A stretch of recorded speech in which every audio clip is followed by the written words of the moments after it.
Qu'il y ait une commission d'enquête d'État, c'est une chose extrêmement importante. Baruch Hashem, c'est très bien. La majeure partie des familles des victimes sont extrêmement contentes que cette commission soit mise en place.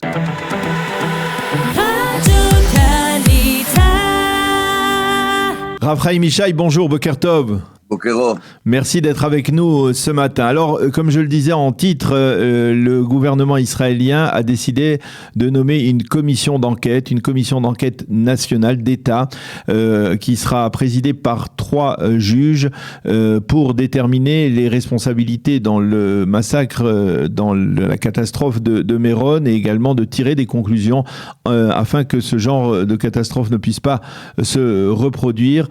Il faut noter que l'un des 3 juges qui ont été nommés par la présidente de la Cour suprême Esther Chayut est tout simplement l'ancien maire de Bnei Brak, le Rav Mordechai Karelitz. Est-ce que c'est de nature à rassurer, on va dire, le monde orthodoxe à cette nomination?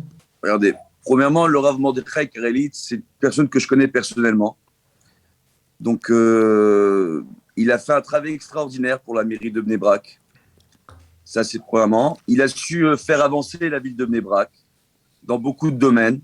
Il a été aussi à la présidence de la commission Tal. C'était une commission d'État qui était chargée à la demande des grands de la génération, donc à l'époque le Rav Steinman et le Rav Karelitz, de l'intégration des Bachourei Yeshivot, donc des jeunes étudiants en yeshiva dans le monde orthodoxe, à l'armée israélienne. Pour tous les jeunes qui n'arrivaient plus dans le monde des yeshivot à s'adapter, il y a une commission qui a été créée dans les années 90, et celui qui présidait cette commission, c'était le Rav Mordechai Karelitz. Donc c'est un Rav qui est tout à fait conscient et qui a tout à fait l'habitude de faire le lien entre les différentes communautés en Israël, qui a géré la ville de Bnei Brak avec tous les événements chassidiques à Bnei Brak, qui a été aussi, en tant que maire de la ville de Bnei Brak, un des principaux organisateurs de la Iloula de Rabbi Shimon Bar Yochai à Lag BaOmer à Méron pendant des années. Donc, de ce fait, c'est une personne qui connaît très bien la problématique. Et à son époque, à lui, on n'avait pas vu de problématique se créer aussi bien dans les Iloulot, donc les événements religieux à Bnei Brak et en dehors de Bnei Brak, avec lesquels la mairie de Bnei Brak était mêlée, comme on en a vu ces dernières années. Donc, premièrement, qu'il y ait une commission d'enquête d'État, c'est une chose extrêmement importante. Baruch Hashem, c'est très bien. La majeure partie des familles des victimes sont extrêmement contentes que cette commission soit mise en place. Maintenant, pour rassurer la population orthodoxe et leur montrer bien qu'effectivement, il n'y a aucune volonté de la part de ce gouvernement de remettre en question l'événement de Lag BaOmer, donc, et les événements autour de Méron. Donc, de placer un homme comme le Rav Mordechai Karelitz parmi les 3 personnes chargées de cette commission d'enquête, c'est une chose extrêmement favorable, effectivement. Mais il faut dire que ça a été fait suite à des tractations face à l'opposition, entre guillemets, et surtout face au parti orthodoxe. Mais on voit que le gouvernement a été à l'écoute, et surtout la juge Chayut a été à l'écoute de la population orthodoxe. Donc c'est extrêmement rassurant, et ça devrait rassurer tous les orthodoxes, ainsi que tous les religieux en Israël, autour des événements qui vont se faire à l'avenir dans les milieux religieux et dans les milieux orthodoxes. Moi, personnellement, j'en suis extrêmement satisfait. Alors, le seul petit... Oui. Non, je voudrais vous demander, parce que c'était une question aussi qui a précédé, on va dire, la nomination de cette commission. On se posait la question, même dans le monde orthodoxe, quel doit être l'objectif majeur de cette commission. Est-ce que, et d'ailleurs il y a des éditorialistes ce matin dans la presse israélienne qui en parlent, est-ce que c'est couper des têtes, trouver des responsables de ce qui s'est passé, ou alors essayer de tirer les leçons pour que, à l'avenir, cela ne se reproduise plus? Regardez, premièrement, la priorité, c'est qu'on n'ait plus de victimes à l'avenir dans ce type d'événement. Il y a eu un nombre d'erreurs qui ont été faites sur l'organisation de cet événement, d'accord? Et dans les milieux orthodoxes, on a vu la catastrophe Pisgat Ze'ev chez les Chassidim, à Shavuot, peu de temps après ce qui s'est passé à Méron. Il y a besoin là-bas de faire de l'ordre. C'est-à-dire, on ne peut pas laisser des gens venir organiser des événements où il y a des centaines de personnes, pour ne pas dire des milliers de personnes, d'accord? Dans le cas de Méron, des dizaines de milliers de personnes qui sont venues, d'accord? Donc près d'une centaine de milliers de personnes sur place, en mettant des vies en danger, comme jusqu'à aujourd'hui, cela a été fait. Ça doit prendre fin. C'est extrêmement grave. D'ailleurs, il y avait beaucoup de rabbinim qui s'étaient déjà à l'époque, depuis plusieurs années, prononcés sur ce type d'événement et ont été en défaveur de l'organisation de ce type d'événement, considérant qu'on mettait déjà la vie en danger des personnes. Donc, les gens étaient déjà conscients de la problématique et voyaient déjà ces problèmes se profiler à l'horizon. Donc, malheureusement, il a fallu attendre des catastrophes pour qu'on se réveille et qu'on mette en place ce qu'il faut. Donc la priorité, c'est essayer d'éviter qu'il y ait qu'un tel type d'événement se reproduise. Alors, la priorité, effectivement, c'est cela. Mais s'il y a des personnes qui sont responsables de l'organisation de ces événements et qui ont eu eux-mêmes l'occasion de voir ce qui a été fait, ce qui s'est préparé, comment ça a été préparé, et qui ont laissé faire les choses, il faut faire en sorte que ces personnes-là, à l'avenir, soient mises de côté et n'agissent plus et n'organisent plus ce type d'événement, à moins d'être placés sous la houlette et la tutelle d'autres personnes, si ce n'est aussi qu'il y ait des sanctions contre ces personnes-là, si réellement on voit qu'elles ont fait les choses de façon intentionnelle, en laissant passer beaucoup de choses qui ont mis la vie en danger d'autres et d'autrui. Ça, on ne peut pas tolérer de choses pareilles.